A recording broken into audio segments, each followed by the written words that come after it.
हाय सांग मैंने देखो आम आज आसलु अनिडा एसी रिइंस्टॉलेशन करने रिइंस्टॉलेशन करने पूर्व गैस बैक करवा तो देखो गैस बैक कर आम आउटडोर काढ़देलु आउटडोर काढ़ला आपण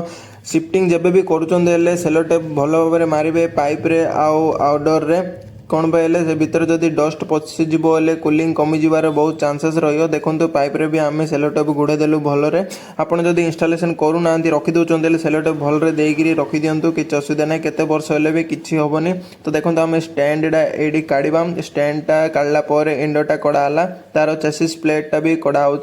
कड़ाला नुआ घर जब शिफ्टिंग हम देखो जेतुरा एसी अच्छी सब जगह रिइंस्टलेशन हम सब जगह भड़ा घर लगी तो नुआ घर शिफ्टिंग हम तो गोटे गोटे आम खोलचु एलजी अनिडा तापर भोल्टा सब एसी आम फिटिंग करूँ देखो ये नुआ घर को पलि आसला नुआ घर को आसला आम आगु सब होल पल सब करदे तो ये पाइपिंग करवा तो देखो व्हाइट टेप गुड़ा हो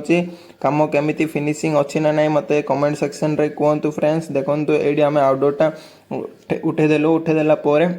फ्लायरिंग करिया फ्लायरिंग कर सारा फ्लायरिंगटा भिड़ी हाफ इंच केबेले भी आप टेपलॉन जदि भिड़ुंट मेजरमेंट देखिए भिड़तु कौन पे कटिजार बहुत चांसेस रोचे मो सांगे भी बहुत थर एमती है तो मु टेपलॉन देले मु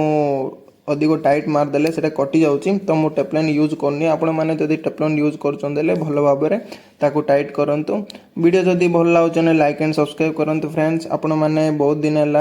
लाइक आ सब्सक्राइब करूना देखो पाइपिंग केमी अच्छी कौन देखूँ ड्रेन पाइप जीवाई भी आगु काउंसलिंग करदेलु होल भी करदेलु तो ये पाइपिंग केमी कौन कमेंट सेक्शन रे कहतु आम ए जा आउटडोर पाखु